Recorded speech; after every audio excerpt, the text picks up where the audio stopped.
लेकिन आरआईसी दोबारा शुरू होगा या नहीं, इसका फैसला नरेंद्र मोदी को करना है, जिनकी विदेश नीति का एक ही मंत्र है, इंडिया फर्स्ट। पीएम मोदी को पता है कि चीन पर कभी भी पूरी तरह से भरोसा नहीं किया जा सकता। मोदी को पता है कि चीन से हाथ मिलाओ, लेकिन जरा ध्यान से और चौकन्ना रहे। मोदी सरकार अभी यही कर भी रही है। चीन ने भारत से संबंधों को बेहतर करने के लिए हाथ तो आगे बढ़ा दिया है। भारत ने चीन की सैन्य और डिप्लोमेटिक घेराबंदी करके ही हाथ मिलाने के लिए हामी भरी। आप देखिए कि भारत आरआईसी में शामिल होगा, उससे पहले ही चीन बॉर्डर पर भारत ने अपनी सैन्य तैनाती बढ़ा दी। लद्दाख में राफेल की तैनाती के लिए परमानेंट हवाई पट्टी बनाकर तैयार कर दिया। इसके अलावा एलओसी पर आकाश प्राइम और S-400 जैसे एडवांस एयर डिफेंस सिस्टम खड़े कर दिए। लद्दाख से लेकर चिकन नेक और नॉर्थ ईस्ट तक चीन बॉर्डर सिक्योरिटी टाइट की हुई है। हिंद महासागर में सबसे एडवांस युद्धपोत सबमरीन की तैनाती हो चुकी है। समुद्र में एडवांस मिसाइलों की टेस्टिंग लगातार चल रही है।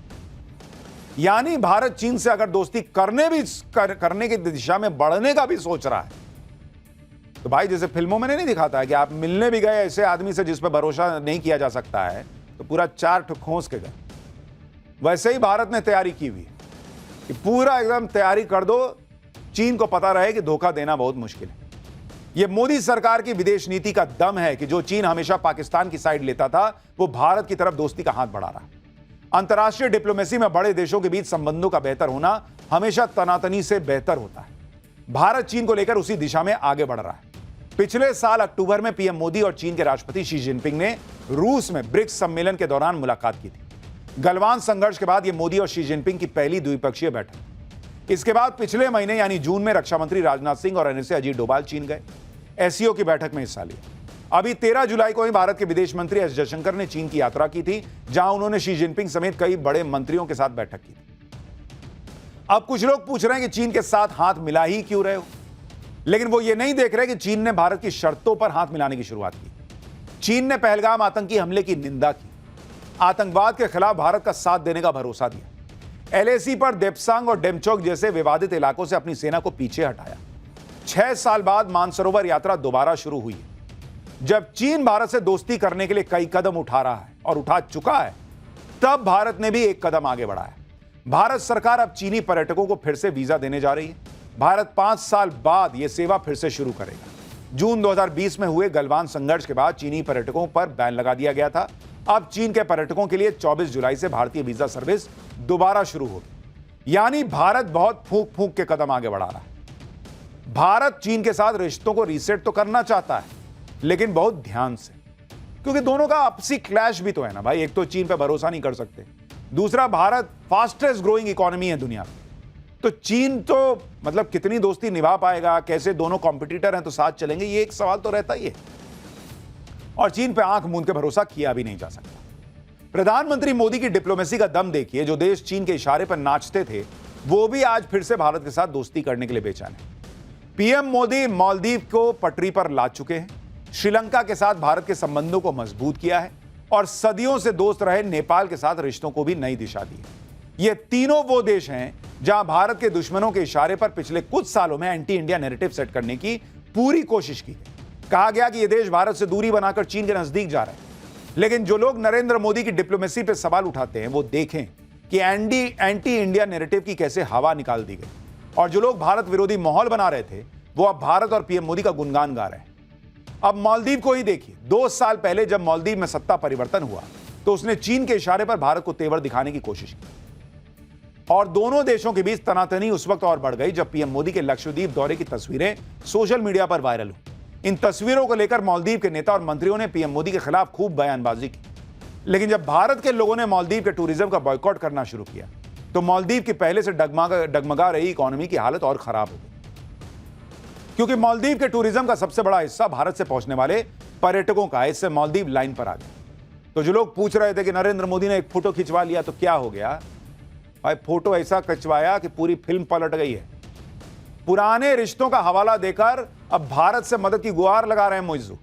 हालांकि पीएम मोदी ने बड़ा दिल दिखाया और मालदीव को आर्थिक संकट से उबरने में हरसंभव मदद का भरोसा दिया। इसी का नतीजा है कि आज मालदीव पीएम मोदी के लिए रेड कारपेट बिछाकर वेलकम कर रहा है। पीएम मोदी 25 और 26 जुलाई को 2 दिन के मालदीव दौरे पर पहुंचने वाले हैं और मालदीव के 60वें स्वतंत्रता दिवस समारोह में गेस्ट ऑफ ऑनर होंगे। कौन? प्रधानमंत्री मोदी। पीएम मोदी ने अपनी मालदीव यात्रा का एजेंडा भी क्लियर कर दिया है।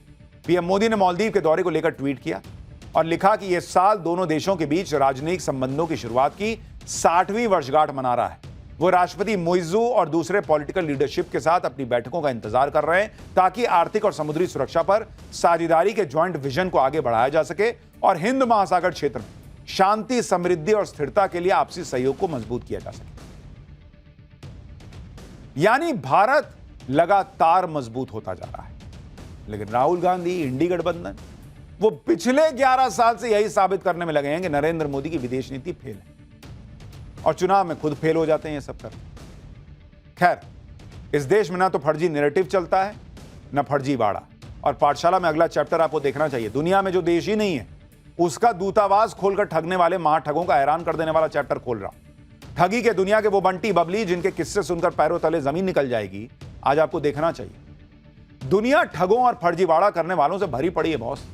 ऐसे ऐसे बंटी बबली हैं कि आप कहां कहां बचेंगे। जिस तरह से साइबर अपराधी ठगी के लिए रोज नया पैतरा लेकर आते हैं, उसी तरह बड़ा क्लेम करने वाले ठग भी नए आइडिया के साथ मार्केट में आ गए। गाजियाबाद में तो एक शख्स ने कंपनियों को चूना लगाने के लिए पूरा का पूरा दूतावास, एम्बेसी खोल दिया भाई। इस फर्जी दूतावास में जब पुलिस ने छापा मारा तो उनके भी कान खड़े हो गए, क्योंकि जिन देशों के नाम पर ठगी की जा रही थी वो देश तो दुनिया का मैप में भी नहीं है। पूरे देश में इस तरह के एक नहीं कई ठग अपना धंधा चला रहे हैं। कुछ दिन पहले बिहार में पुलिस ने ऐसे रैकेट का भंडाफोड़ किया जिन्होंने जमीन के रेट बढ़ाने के लिए खेतों के बीच फर्जी हाईवे बना डाला था। यही नहीं, गुजरात में तो आईपीएल के नाम पर फर्जी क्रिकेट टूर्नामेंट करवा दिया गया था, जिसमें खिलाड़ी भी फर्जी थे, टीम फर्जी थी, मैच फर्जी थे। ठगों ने ऐसा जाल बिछाया था कि रूस के लोग सट्टेबाजी के जाल में फंस गए। लेकिन भारत में जब भी ठगों का नाम लिया जाता है तो उसमें सबसे ऊपर नाम आता है नटवर लाल। नटवर लाल ने अपने शातिर दिमाग से ताजमहल, लाल किला और यहां तक कि राष्ट्रपति भवन तक को बेचने का दावा कर दिया। महाठगों के फर्जीवाड़े और ठगी के कैसे कैसे नए तरीके मार्केट में आ चुके हैं, आज उसके बारे में आपको डिटेल से देखना चाहिए। लेकिन पहले ट्रेलर देखिए।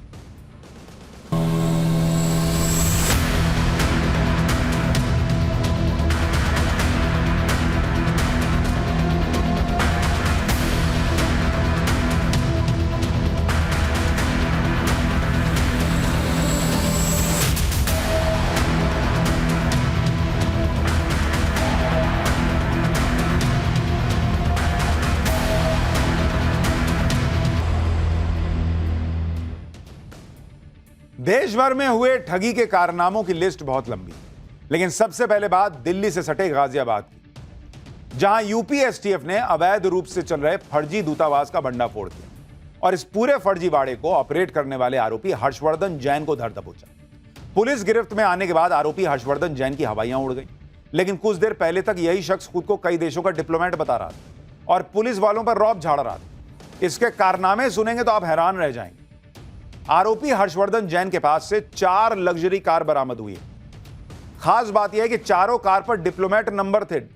ये वो नंबर होते हैं जो दूसरे देशों के राजनयिकों को मिलते हैं। पुलिस भी डिप्लोमेट नंबर प्लेट वाली गाड़ियों की चेकिंग कम ही करती है। ऐसी गाड़ियों को अलग से प्रोटोकॉल मिलता है। लेकिन हर्षवर्धन जैन तो इन फर्जी नंबरों के बल पर ठगी का धंधा ऑपरेट कर रहा था। आरोपी हर्षवर्धन जैन इतना शातिर है कि उसने इस पूरे खेल को ऑपरेट करने के लिए गाजियाबाद के पौष इलाके में किराए का एक मकान लिया हुआ। इस आलीशान घर को उसने ऑफिस में तब्दील कर दिया था। घर के बाहर ही उसने किसी देश का झंडा लगा रखा था, ताकि जो भी देखे उसे यही लगे कि भाई तो ये किसी देश की एम्बेसी है, क्योंकि घर के बाहर किसी देश का झंडा लगा है और डिप्लोमेट नंबर प्लेट वाली गाड़ियां खड़ी हैं, तो आदमी तो यही सोचेगा कि एम्बेसी है। हर्षवर्धन जैन के घर के बाहर लगे इस बोर्ड को देखिए। बोर्ड पर नाम लिखा है जेडी जैन। बताया जा रहा है कि जेडी जैन आरोपी के पिता हैं। नाम के नीचे लिखा है animal welfare officer, ministry of environment and forest. यानी हर्षवर्धन जैन से ऐसा रुतबा बना रखा था उसने कि किसी को शक ही नहीं हो सकता था कि यह शख्स दरअसल डिप्लोमेट है ही नहीं। यूपी एसटीएफ ने जब इस फर्जी दूतावास पर छापा मारा तो कई सवाल थे कि आखिर कोई दूतावास